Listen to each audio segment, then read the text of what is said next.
Hi friends, welcome back to my YouTube channel Vinu ಹಳ್ಳಿ life ಕೋಟೆನಾಡು ಚಿತ್ರದುರ್ಗ. ನಾನು ನಿಮ್ಮನೆ ಮಗಳು ಪವಿತ್ರ. ನಾವಂತೂ ಚೆನ್ನಾಗಿದ್ದೀವಿ, ನೀವು ಚೆನ್ನಾಗಿದ್ದೀರಾ ಅಂದ್ಕೊಂಡು ಇವತ್ತಿನ ವ್ಲಾಗ್ ಸ್ಟಾರ್ಟ್ ಮಾಡೋಣ. ಇವತ್ತು ಬಂದುಬಿಟ್ಟು ಬೆಳಿಗ್ಗೆಯಿಂದ ವ್ಲಾಗ್ ಸ್ಟಾರ್ಟ್ ಮಾಡಿದ್ದೀನಿ. ನೋಡ್ತಾ ಇರ್ಬೋದು, ರಂಗೋಲಿ ಕೂಡ ಹಾಕ್ಬಿಟ್ಟು ಇವಾಗ ಇನ್ನೇನು ಹೂವು ಕಿತ್ಕೊಳ್ಳೋಣ ಅಂತ ಬಂದಿದ್ದೀನಿ. ಏನೋ ಒಂಥರ ಬೆಳಿಗ್ಗೆ ತುಂಬ ಚೆನ್ನಾಗಿರುತ್ತೆ. ಹಂಗಾಗಿ ಒಂದು ರೌಂಡ್ ಈ ಗಿಡದಿಂದ ಈ ಗಿಡದ ತನಕ ಹೋದ್ರೇ ಸಮಾಧಾನ. ಈ ಗಿಡದಲ್ಲಿ ಅಷ್ಟೊಂದು ಹೂವು ಬಿಟ್ಟಿಲ್ಲ, ನೋಡ್ತಾ ಇರ್ಬೋದು. ಎಲ್ಲೋ ಒಂದು ಹೂವು ಇದೆ. ಬೇಸಿಗೆ ಟೈಮಲ್ಲಂತೂ ನಿಜವಾಗ್ಲೂ ಎಷ್ಟೊಂದು ಹೂವು ಸಿಗ್ತಿತ್ತು. ಇವಾಗ ನೋಡ್ತಾ ಇರ್ಬೋದು ಎಲ್ಲ ಚಿಗುರ್ತಾ ಇದೆ. ಹಂಗಾಗಿ ಎಲ್ಲೋ ಒಂದು ಹೂವು ಇದೆ, ನೋಡ್ತಾ ಇರ್ಬೋದು. ಆ ಕಡೆ ಚಾಂದಿನಿ ಅಂತ ಕರಿತೀವಿ, ಶಾವಂತಿಗೆ ಹೂ ಟೈಪೇನೇ ಇರುತ್ತೆ. ಆದ್ರೂ ಈ ಥರ ಹೂವು ಮುಡಿಸೋಕ್ಕೆ ಇಷ್ಟ ನನಗೆ. ಜಾಸ್ತಿ ಅವನ್ನೇ ಮುಡಿಸ್ತಾ ಇರ್ತಿದ್ವಲ್ಲ, ಹಾಗಾಗಿ ಒಂದೊಂದು ಟೈಮ್ ಗುಲಾಬಿ ಮತ್ತು ಇದು ಮಿಕ್ಸ್ ಇಡ್ತೀನಿ. ಫಸ್ಟು ಬಾಗಿಲನ್ನು ತೊಳೆದ್ಬಿಟ್ಟು ಬಾಗಿಲೊಂದು ನೀಟಾಗಿತ್ತಂದರೆ ಅವತ್ತಿನ ಡೇ ಎಲ್ಲ ಒಂಥರ ಪಾಸಿಟಿವ್ ಆಗಿ ಚೆನ್ನಾಗಿರುತ್ತೆ. ಹಂಗಾಗಿ ನೋಡ್ತಾ ಇರ್ಬೋದು, ಈ ಥರ ರಂಗೋಲಿ ಹಾಕಿದ್ದೀನಿ. ಇವತ್ತು ಹೂವು ಮುಡಿಸ್ಬಿಡೋಣ ಅಂತ ಮುಡಿಸ್ತಾ ಇದ್ದೀನಿ. ದಯವಿಟ್ಟು ಈ ವಿಡಿಯೋ ಯಾರ್ಯಾರೆಲ್ಲ ನೋಡ್ತಾ ಇದ್ದೀರಾ ಸಬ್ಸ್ಕ್ರೈಬ್ ಆಗಿಬಿಟ್ಟು ವಿಡಿಯೋ ನೋಡಿ. ಈ ವಿಡಿಯೋ ಇಷ್ಟ ಆದರೆ ಒಂದು ಲೈಕ್ ಮಾಡಿ, ನಮ್ಮಂಥ ಹೊಸ ಯೂಟ್ಯೂಬರ್ಸ್ಗೆ ಸಪೋರ್ಟ್ ಮಾಡಿ, ನಿಮ್ಮ ಫ್ಯಾಮಿಲಿ ಫ್ರೆಂಡ್ಸಿಗೆಲ್ಲ ಶೇರ್ ಮಾಡಿ ಅಂತ ಕೇಳ್ಕೊತೀನಿ. ನಿಜವಾಗ್ಲೂ ಎಷ್ಟು ಶೀತ ಇತ್ತಂದರೆ ತುಂಬ ಶೀತ, ಒಂಥರ ಜಿನಿ ಹನಿ ಹಿಡ್ಕೊಂಡಿರಬೇಕು ಅದಕ್ಕೂ. ಹಂಗಾಗಿ ಈ ಥರ ಕಟ್ಬಿಟ್ಟಿದ್ದೀನಿ ಸ್ಟ್ರಾಲ್ನ. ಇವಾಗ ಬಂದುಬಿಟ್ಟು ಇದು ಸಬ್ಬಕ್ಸಿ ಸೊಪ್ಪು ನಮ್ಮ ಅಕ್ಕ ಕೊಟ್ಟಿದ್ದರು ನನಗೆ. ಇದು ಬಂದುಬಿಟ್ಟು ನಮ್ಮದೇ ಹೊಲದಲ್ಲಿ ಬೆಳೆದಿರೋಂಥ ಸೊಪ್ಪು. ಏನೋ ಒಂಥರ ಇಷ್ಟ ಹೊಲದಲ್ಲಿ ಬೆಳೆದಿರೋ ಸೊಪ್ಪು ಅಂತಂದರೆ. ಮಾರ್ಕೆಟಲ್ಲಿ ತರ್ತಾ ಇರ್ತಾರೆ ಅವ್ರ ಅಪ್ಪಾಜಿ. ನನಗೇನು ಅಷ್ಟೊಂದು ಲೈಕ್ ಆಗೋಲ್ಲ, ಏನೋ ಒಂಥರ ನಮ್ಮ ಹೊಲದಲ್ಲ ಅನ್ನೋದು ಒಂಥರ ಖುಷಿ, ಮತ್ತು ಟೇಸ್ಟು ಕೂಡ ಹಂಗೆ ತುಂಬ ಚೆನ್ನಾಗಿರುತ್ತೆ. ವೇದು ಪಾಪು ಬಂದುಬಿಟ್ಟು ಇನ್ನೂ ಮಲಗಿದ್ದಾನೆ, ಇನ್ನೂ ಎದ್ದಿಲ್ಲ. ನೋಡ್ತಾ ಇರ್ಬೋದು ಪಕ್ಕದಲ್ಲೇ ಇನ್ನೂ ತೆಗ್ದಾಕಿ ಕೂಡ ಇಲ್ಲ. ಹಂಗಾಗಿ ಮಲಗಲಿ ಮಗು ಅಂತ ಹೇಳ್ಬಿಟ್ಟು ಇದನ್ನೆಲ್ಲ ಹೆಚ್ಕೊಂಡು ಸಾಂಬಾರಿಗೆ ಒಲೆ ಮೇಲೆ ಇಟ್ಟ ಮೇಲೆ ಬೇಕಾದರೆ ಎದ್ಮೇಲೆ ಹಾಲು ಕೊಟ್ಟರೆ ಆಯಿತು ಪಾಪುಗೆ ಅಂತ ಮಲಗಿಸಿದ್ದೀನಿ. ಇವಾಗ ಬಂದು ಎಲ್ಲ ನೀಟಾಗೆಲ್ಲ ಶೋಧಿಸ್ಕೊಂಡಿದ್ದಾಯಿತು. ಶೋಧಿಸ್ಕೊಂಡಿದ್ದು ಅಂತ ಅಂತೀನಿ, ಸಾರಿ, ಸೊಪ್ಪು ಸೋಸಿದ್ದಾಯಿತು.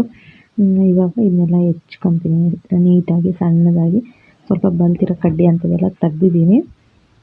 ಈ ಸಾಂಬಾರು ಬಂದುಬಿಟ್ಟು ಈ ಥರ ಸಬ್ಬಕ್ಕಿ ಮತ್ತು ಬಟಾಣಿ ಕಾಳು, ಕಡಲೆಕಾಳು ಅದನ್ನೆಲ್ಲ ಅಮ್ಮರ ಮನೆಯಲ್ಲಿ ಸಾಂಬಾರೇ ಮಾಡಿಲ್ಲ. ಯಾಕಂದರೆ ನಮ್ಮ ಅಪ್ಪಾಜಿಗೆ ಅದು ಇಷ್ಟ ಇಲ್ಲ, ಮತ್ತು ನಮ್ಮ ಅಪ್ಪಾಜಿಗೆ ಉಪ್ಸ ಇರೋದ್ರಿಂದ ಇದನ್ನೆಲ್ಲ ತಿಂದರೆ ಸಾಕು ಜಾಸ್ತಿ ಕೆಮ್ಮು, ನೈಟೆಲ್ಲ ಮಲಗಲ್ಲ ನಮ್ಮ ಅಪ್ಪಾಜಿ. ಆ ಥರ ಕೆಮ್ತಾ ಇರೋರು.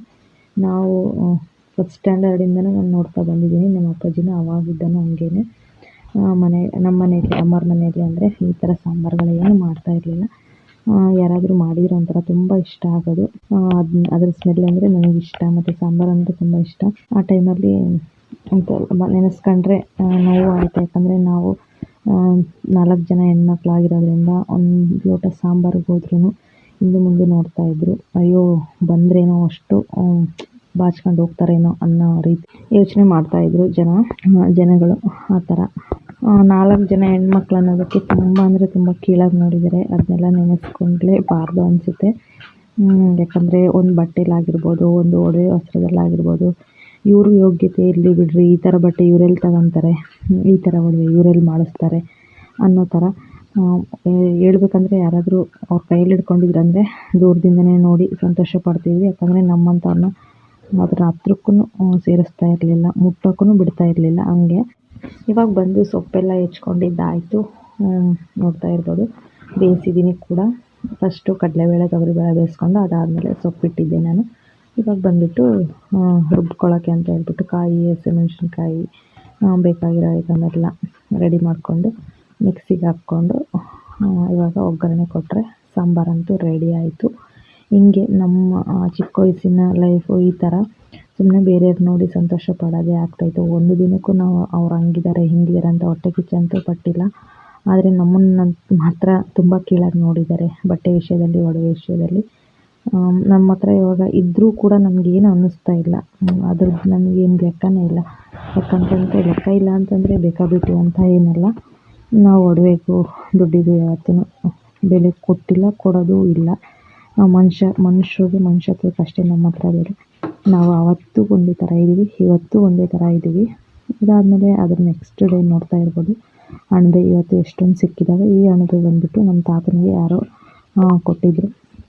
ಹಂಗಾಗಿ ಅವ್ರು ಮಾಡಲ್ಲ ಅಂತ ಹೇಳಿದರು. ನಮ್ಮ ಮನೆಯವರು ಸರಿ ನೀನೇ ಮಾಡು ಅಂತ ಹೇಳಿ ತಗೊಬಂದು ಕೊಟ್ಟಿದ್ದಾರೆ. ನಾನು ಬಂದು ಇವಾಗ ಅಣಬೆ ಸಾಂಬಾರಿಗೆ ಕಾಯಿ ಮತ್ತು ಚಕ್ಕೆ ಏಲಕ್ಕಿ 2 ಲವಂಗ ಇಷ್ಟೇ ಹಾಕ್ಕೊಂಡು ಒಂದು ಕಾಯಿ ಆಗೋಷ್ಟು ರುಬ್ಕೊಂಡಿದ್ದೀನಿ. ಸ್ವಲ್ಪ ಗಟ್ಟಿಗೆ ಮಾಡಬೇಕು ಅಂತ. ಚಪಾತಿ ಮಾಡಿದರೆ ಆಯಿತು ಸಂಜೆಗೆ ಅಂತ ಹೇಳ್ಬಿಟ್ಟು ಇಷ್ಟು ದಿನ ಬರೀ ಗ್ರೇವಿ ಅದು ಇದು ಆಗಿತ್ತು. ಹಂಗಾಗಿ ಇವತ್ತು ಸಾಂಬಾರೇ ಮಾಡ್ಕೊಂಬಿಡೋಣ ಅಂತ ಸಾಂಬಾರು ಮಾಡ್ಕೊತಾ ಇದ್ದೀನಿ. ಒಗ್ಗರಣೆಗೂ ಕೂಡ ಹಾಕಿದ್ದೀನಿ. ಅಣಬೆ ಅಂತೂ ತುಂಬ ಚೆನ್ನಾಗಿದ್ದಾವೆ, ಸ್ವಲ್ಪ ಭಾಳನೂ ಕೂಡ ಇದೆ. ಹಾಗಾಗಿ ಸಾಂಬಾರು ಮಾಡಿಕೊಂಡ್ರೆ ಚೆನ್ನಾಗಿರುತ್ತೆ ಅಂತ ಹಿಂಗೆ ನಿಜವಾಗ್ಲೂ 4 ಜನ 3 ಜನ 5 ಜನ ಹೆಣ್ಮಕ್ಳು ಅಂದರೆ ತುಂಬ ಕೀಳಾಗಿ ನೋಡಿದರು. ಅದಕ್ಕೆ ಉದಾಹರಣೆ ಅಂದರೆ ನಾವೇನೆ. ಇವಾಗ ಬಂದು ಆ ರೀತಿ ಅಲ್ಲ, ಎಲ್ರಿಗೂ ಕೊಡುವಂಥ ಮರ್ಯಾದೆನೇ ಕೊಡ್ತಾರೆ, ಎಲ್ರಿಗೂ ಕೊಡುವಂಥ ಇಲ್ಲಾದರೆ ನಮ್ಮನ್ನು ಹತ್ರಕ್ಕೂ ಸೇರಿಸ್ತಾ ಇರಲಿಲ್ಲ. ಯಾರು ನಮ್ಮನ್ನು ಮನೆಗೆ ಬರ್ರಿ ಅಂತಲೂ ಕರಿತಾ ಇರಲಿಲ್ಲ. ನಾವು ಅವ್ರ ಮುಂದೆ ಹೋದರೂ ನಮ್ಮನ್ನು ಹಿಂಗಿರ್ತಾರೆ ಜನಗಳು. ಒಗ್ಗರಣೆ ಅಂತೂ ಮಾಡ್ದಂಗಾಯಿತು. ಇನ್ನೂ ಸ್ವಲ್ಪ ಹೊತ್ತು ಹೋಗಬೇಕು.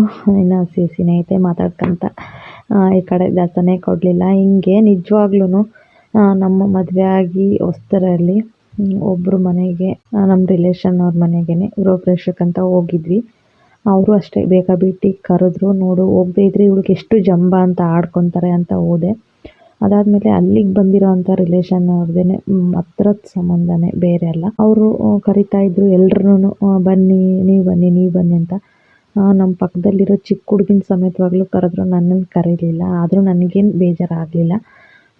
ಈಗ ರೀಸೆಂಟಾಗಿ ಇವಾಗ ಒಂದು 4-5 ವರ್ಷದಿಂದ ನಾವೊಂದು ಸ್ವಲ್ಪ ಎಲ್ಲರಂತೆ ಚೆನ್ನಾಗಾದ್ಮೇಲೆ ಅಲ್ಲಿ ಬಾ ಇಲ್ಲಿ ಬಾ, ಅಲ್ಲಿ ಕುತ್ಕ ಹೆಂಗಿದ್ದೀರಾ ಹಿಂಗೆಲ್ಲ ಕರೀತಾರಲ್ಲ, ನೋವಾಗುತ್ತೆ. ಮೊದಲಿದ್ದ ಹಂಗಿದ್ದರು, ಇವಾಗ ಈ ಥರ ಮಾತಾಡಿಸ್ತಾರಲ್ಲ ಒಂಥರ ಬೇಜಾರಾಗುತ್ತೆ. ಅವ್ರು ಮಾತಾಡಿಸ್ತಿದ್ರು ಪರವಾಗಿಲ್ಲ ಅಂತ ಅನ್ನೋ ರೀತಿ ಆಗುತ್ತೆ. ನೋಡ್ತಾ ಇರ್ಬೋದು ಈ ಕನ್ಸಿಸ್ಟೆನ್ಸಿಗೆ ನೀರು ಹಾಕಿದ್ದೀನಿ. ಇವಾಗ ಇನ್ನೇನು ಅಣಬೆ ಎಲ್ಲ ಹೆಚ್ಕೊತೀನಿ. ಇದೊಂದು ಸ್ವಲ್ಪ ಕುದೀಲಿ ಅಂತ ಕುದಿಯೋಕೆ ಇಟ್ಟಿದ್ದೀನಿ. ಇದು ಪಪ್ಪು ನೋಡಿ ಇವಾಗ ಎದ್ದು ಬಂದಿದ್ದಾನೆ. ಇವಾಗ ಅರ್ಜೆಂಟ್ ಹಾಲು ಬೇಕು, ಬಾಪ್ಪ ಬಾಯಿ ತೊಳ್ಕೊಂಡು ಬರೋಣ ಅಂತ ಕರೆದ್ರೆ ಬರ್ತಾ ಇಲ್ಲ. ಬಾ ಅಂತ ನಯಸ್ ಮಾಡಿಬಿಟ್ಟು ಇವಾಗ ಫೋನ್ ಕೊಡ್ತೀನಿ, ಇಲ್ಲ ಚಿಂಟು ಟಿ ವಿ ಹಾಕ್ತೀನಿ ಅಂತ ಹೇಳಿದೆ. ಅಷ್ಟರಲ್ಲಿ ಅವರಪ್ಪ ಚಿಂಟು ಟಿ ವಿ ಕೂಡ ಹಾಕಿದ್ರು. ಕರ್ಕೊಂಡೋಗಿ ಅವನಿಗೆ ಬಾಯಿ ತೊಳ್ಸೋಕ್ಕೆ ಹೇಳಿ ನಮ್ಮ ಮನೆಯವರೇ ತೊಳಿಸ್ತೀನಿ ಅಂದರು. ಬಂದೆ ಇವಾಗ ಅಣಬೆನೆಲ್ಲ ನಮ್ಮ ಮನೆಯವರೇ ನೀಟಾಗಿ ವಾಶ್ ಮಾಡಿಕೊಟ್ಟಿದ್ರು. ಯಾಕಂದರೆ ಮಳೆ ಬಿದ್ದಿರೋದ್ರಿಂದ ಮಣ್ಣೆಲ್ಲ ಅದಕ್ಕೆ ಹತ್ಬಿಟ್ಟಿರುತ್ತಲ್ಲ, ಹಾಗಾಗಿ ಅದನ್ನೊಂದು 4-5 ಸತಿ ಚೆನ್ನಾಗಿ ವಾಶ್ ಮಾಡಬೇಕು. ಇವಾಗೂ ಕೂಡ ಅಷ್ಟೇ ನೀರಲ್ಲೇ ಇಟ್ಟಿದ್ರು. ಇವಾಗ ಅದನ್ನೆಲ್ಲ ತೆಗೆದ್ಬಿಟ್ಟು ಹೆಚ್ತಾ ಇದ್ದೀನಿ. ಹಿಂಗೆ ಸಂಬಂಧಗಳು ಈ ಥರ ಇರ್ತವೆ. ಎಲ್ಲನೂ ಅರಗಿಸ್ಕೊಂಡು ಹೋಗಬೇಕು. ಏನು ಮಾಡೋಕ್ಕಾಗಲ್ಲ. ಅವ್ರು ನಮ್ಮನ್ನು ಚೆನ್ನಾಗಿ ಮಾತಾಡಿಸ್ತಿದ್ದಾರೆ ಅಂದಾಗ ಇವಾಗ ನಾವು ಮಾತಾಡಲೇಬೇಕಲ್ಲ. ಹಾಗಾಗಿ ನಾನು ಯಾರ ಹತ್ರನೂ ದ್ವೇಷ ಕಟ್ಕೊಳ್ಳೋಕೆ ಇಷ್ಟಪಡಲ್ಲ. ಅವರು ಚೆನ್ನಾಗಿ ಇವಾಗ ಮಾತಾಡಿಸ್ತಾರೆ, ನಾನು ಕೂಡ ಚೆನ್ನಾಗಿ ಮಾತಾಡಿಸ್ತೀನಿ. ನಮ್ಮ ಮಧುರ ಏನಿದ್ದಾಳೆ ಅವಳು ನಾಮಕರಣಕ್ಕೆ ಪ್ರತಿಯೊಬ್ಬರನ್ನೂ ಕರೆದಿದ್ವಿ. ಯಾರೂ ಬಂದಿರಲಿಲ್ಲ ನಮ್ಮ ಫ್ಯಾಮಿಲಿಯಲ್ಲಿ. ಅಪ್ಪ ಬಂದಿರಲಿಲ್ಲ. ಅಮ್ಮ ತಮ್ಮ ತಂಗಿರು ಬಿಟ್ಟರೆ ನಮ್ಮವರು ಅಂತ ಇನ್ಯಾರೂ ಬಂದಿರಲಿಲ್ಲ. ತುಂಬ ಅಂದರೆ ತುಂಬ ಬೇಜಾರಾಯಿತು ಆ ಟೈಮಲ್ಲಿ. ಅದಾದಮೇಲೆ ವೇದು ಪಾಪು ನಾಮಕರಣದಷ್ಟೊತ್ತಿಗೆ ಮತ್ತು ವಿನೋದು ಮುಡಿತಕ್ಷ ಶಾಸ್ತ್ರದಷ್ಟೊತ್ತಿಗೆ ನಾವು ಸ್ವಲ್ಪ ಚೆನ್ನಾಗಿರೋದ್ರಿಂದ ಎಲ್ಲರೂ ಬಂದಿದ್ದರು. ಹಿಂಗೆ ಜೀವನ. ಹಾಗಾಗಿ ಜನಗಳ ಕಣ್ಣಿಗೆ ನಾವೊಂದು ಸ್ವಲ್ಪ ನುಣ್ಣಗೆ ಕಾಣಬೇಕು ಅಂತ ಏನು ಹೇಳ್ತಾರೆ, ಹಂಗೆ ಕಂಡ್ರೇ ಯಾರಾದರೂ ಬೆಲೆ ಕೊಡೋದು. ಹಂಗೂ ಹಿಂಗೂ ಇದ್ದೆ ಅಂದರೆ ಯಾರೂ ಇಲ್ಲ, ಏನೂ ಇಲ್ಲ. ವೇದು ಪಾಪುಗೆ ಕೊತ್ತಂಬರಿ ಇಸ್ಕೊಂಡು ಬರೋಕ್ಕೆ ಕಳಿಸಿದ್ದೆ, ಇಸ್ಕೊಂಡು ಬಂದ.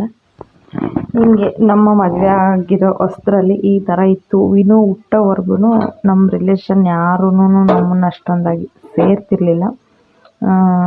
ಅಲ್ಲಿಂದ ಈಚೆಗೆ ಎಲ್ರೂ ಅಲ್ಲಿ ಬಾ ಇಲ್ಲಿ ಬಾ ಅಂತ ಇರೋದು. ಆವಾಗ ಒಂಥರ ಜೀವನ, ಇವಾಗ ಒಂಥರ ಜೀವನ ಸಾಗಿಸ್ಕೊಂಡು ಹೋಗಬೇಕು.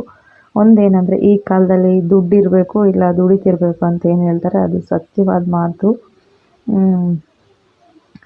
ಹಿಂಗೆ ಇವತ್ತಿನ ಡೇ ಕಳೀತು. ನಿಮ್ಮ ಜೊತೆ ಇಷ್ಟೆಲ್ಲ ಮಾತಾಡ್ತಾ ನನ್ನ ಮನಸ್ಸಲ್ಲಿರೋದನ್ನ ನಾನು ಹೇಳ್ಕೊಳ್ಬೇಕು ಅನ್ನಿಸ್ತು. ನನ್ನ ಫ್ಯಾಮಿಲಿ ಅಂತ ಅಂದ್ಕೊಂಡಿದ್ದೀನಿ ನಿಮಗೆಲ್ಲ, ಹಂಗಾಗಿ ಹೇಳ್ಕೊಂಡಿದ್ದೀನಿ. ಯಾರೂ ಬೇಜಾರಾಗಬೇಡ್ರಿ. ನನ್ನ ಮಾತಿಂದ ಏನಾದರೂ ನಿಮಗೆ ಬೇಜಾರಾಗಿದ್ದರೆ ಕ್ಷಮಿಸಿ. ವಿಡಿಯೋ ನೋಡ್ತಾ ಇರ್ಬೋದು. ಎಲ್ಲನೂ ಅಣಬೆ ಎಲ್ಲ ಹೆಚ್ಕೊಂಡಿದ್ದೀನಿ. ನಿಜವಾಗ್ಲೂ ಸಖತ್ ಟೇಸ್ಟಿ, ಅಂದರೆ ಹೇಳ್ಬಾರ್ದು ಅಷ್ಟು ಟೇಸ್ಟಿಯಾಗಿರುತ್ತೆ. ಇದು ನ್ಯಾಚುರಲ್ ಅಣಬೆ. ನೋಡ್ತಾ ಇರ್ಬೋದು ಈ ಕಾಲದಲ್ಲಿ ಸಿಗೋ ಅಂಥದ್ದು. ನಾವು ಯಾವಾಗೂ ಅಂಗಡೀಲಿ ತರಿಸ್ಬಿಟ್ಟು ಮಾರ್ಕೆಟಲ್ಲಿ ತರಿಸಿ ಮಾಡಿಲ್ಲ. ಇವಾಗ ಬಂದುಬಿಟ್ಟು ಸಾಂಬಾರೆಲ್ಲ ಚೆನ್ನಾಗಿ ಕುದ್ದಿತ್ತು. ಹಂಗಾಗಿ ಎಲ್ಲ ಅಣಬೆನೆಲ್ಲ ಇದರಲ್ಲಿ ಹಾಕ್ತಾಯಿದ್ದೀನಿ. ಒಂದೇ ಒಂದು ಹೆಚ್ಕೊಂಡಿಲ್ಲ, ಹಂಗೆ ಬಿದ್ದುಬಿಟ್ಟಿದೆ ಅದು. ಇಲ್ಲಿ ಏನು ಪರವಾಗಿಲ್ಲ ಅಂತ ಹೇಳ್ಬಿಟ್ಟು ಹಾಕ್ಕೊಂಡಿದ್ದೀನಿ.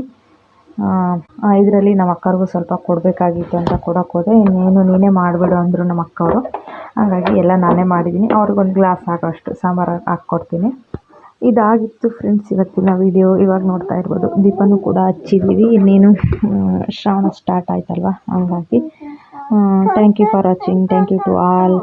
ದಯವಿಟ್ಟು ವಿಡಿಯೋ ಯಾರೆಲ್ಲ ನೋಡ್ತಾ ಇದ್ದೀರಾ ಸಬ್ಸ್ಕ್ರೈಬ್ ಆಗಿಬಿಟ್ಟು ವಿಡಿಯೋ ನೋಡಿ. ಈ ವಿಡಿಯೋ ಇಷ್ಟ ಆದರೆ ಒಂದು ಲೈಕ್ ಮಾಡಿ, ನಿಮ್ಮ ಫ್ಯಾಮಿಲಿ ಫ್ರೆಂಡ್ಸ್ಗೆಲ್ಲ ಶೇರ್ ಮಾಡಿ. ಇವಾಗ ಇನ್ನೇನು ಅವ್ರ ಅಪ್ಪಾಜಿ ಊಟ ಮಾಡಿ ಹೋಗ್ತಾರೆ. ಅವ್ರ ಅಪ್ಪಾಜಿನೇ ಇವತ್ತು ಪೂಜೆ ಮಾಡಿದ್ದಾರೆ. ನಾನು ಸಂಜೆ ಮಾಡ್ತೀನಿ.